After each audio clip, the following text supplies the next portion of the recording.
Welcome back to the Shipyard. Today, we're looking at another custom card pack. This is the Prakesh, and yes, you are correct. We do have a Prakesh in the game officially, but that Prakesh is the Mirror Universe Prakesh, Elam Garrick's Prakesh from Deep Space Nine. Well, this is the Prime Universe Prakesh. Um, so, before we get going, this is from, this is from Ian Davies, um, UK player.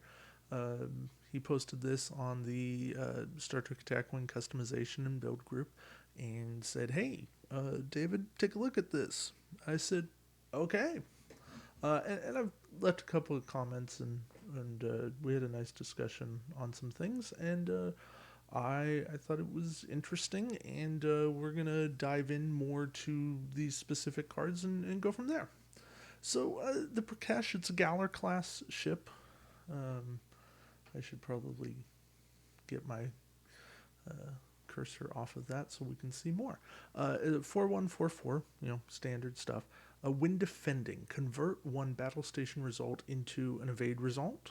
In addition, if the attacking ship is cloaked, add one evade result. I like it. Very thematic, very straightforward. Um, nice standard ability. And it's when defending, so no ambiguity here. Just do it. Uh, we get an evade target lock scan on the action bar. Again, straightforward. Double crew weapon tech feels right. Cardassians could maybe benefit from a second weapon or a second tech, but I'm not going to be picky about these things.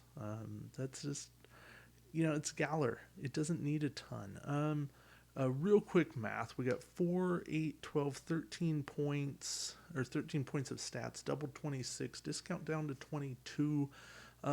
Bit much? I don't know. I might prefer the ship at 23. That's me though.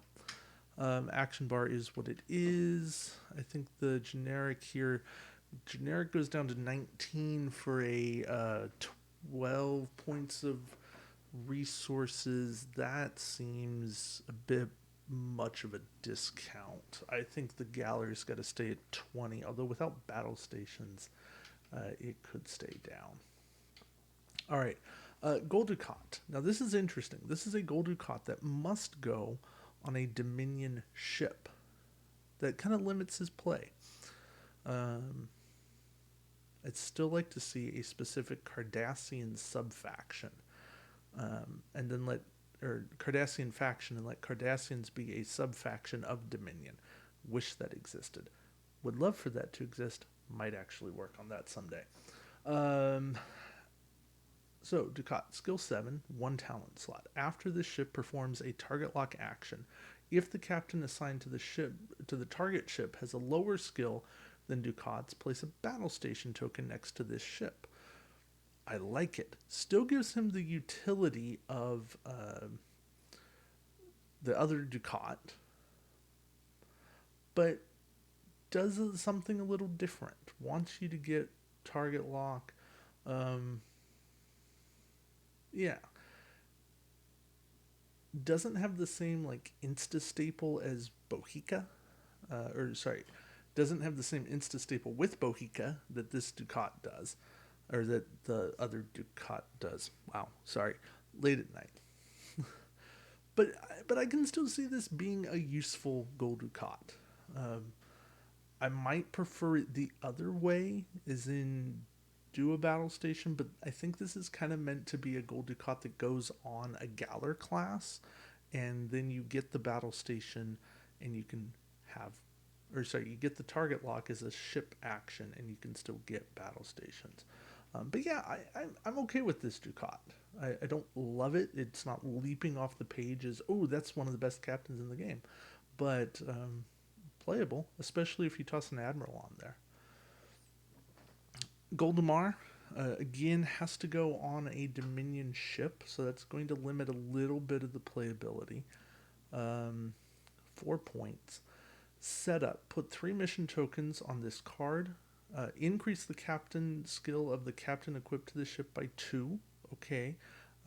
Activation phase. After the execute maneuver step, you may remove 1 mission token and target a cloaked ship. Remove the target ship's cloak token and enable its shields. So target the ship at range 1 to 2.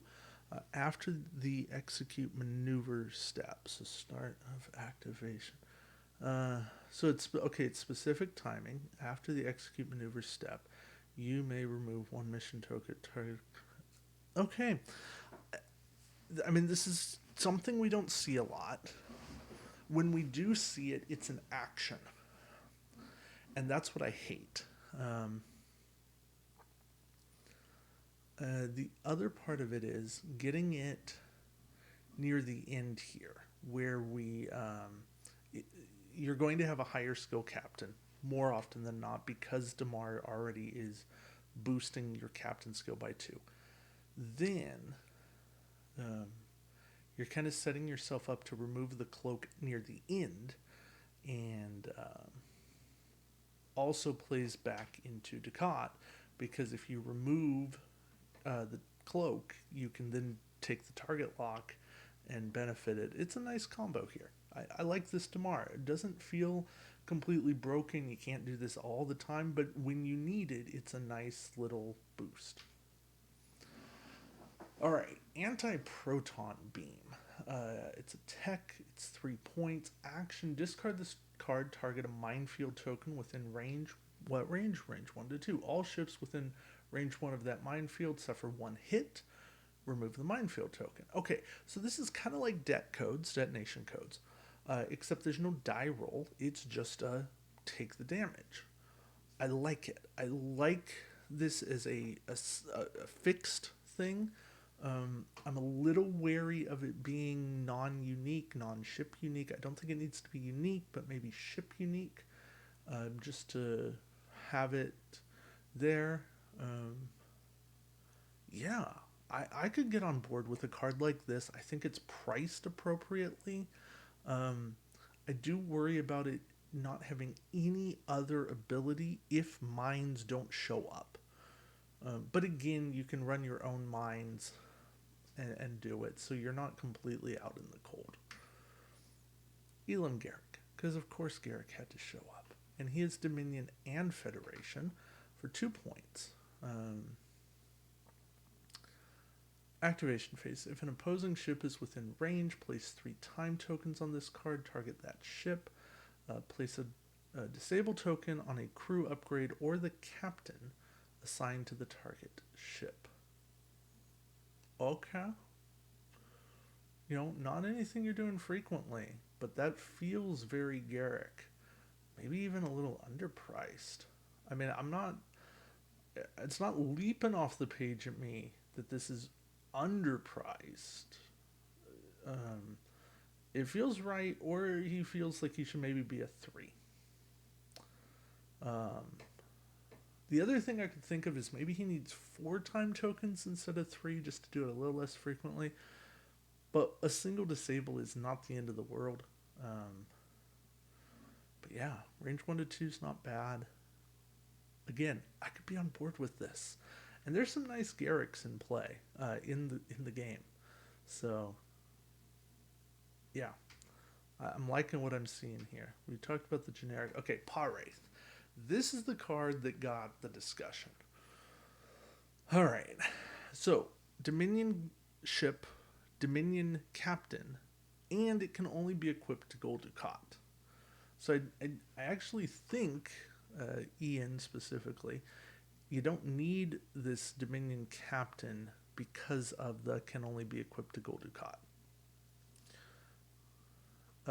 If anything, I think that rules out if Gold Ducat was ever going to be an admiral, then you couldn't equip this to the Ducat admiral. Activation phase, place a mission token on this card. Combat phase, you may remove 2 mission tokens from this card. Place a disable token on a crew card assigned to a target ship. Okay. In phase, you may remove 4 mission tokens and discard this card to reduce the captain skill of a captain assigned to a target ship by 2 for the remainder of the game. Okay, so let's break it down. There's parts. 1, Gold Ducat specific. So it's very tricky when we get these talents that can only go on X crew, right? Gorn captain only. Krenum captain only. Gold Ducat only.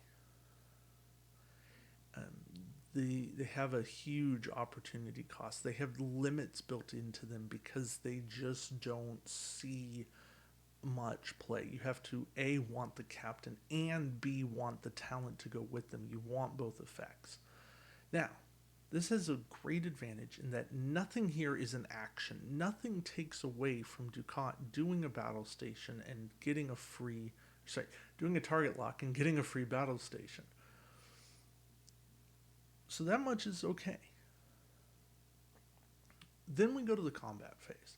So removing 2 mission tokens, placing a disabled token on a crew assigned to a target ship. Okay.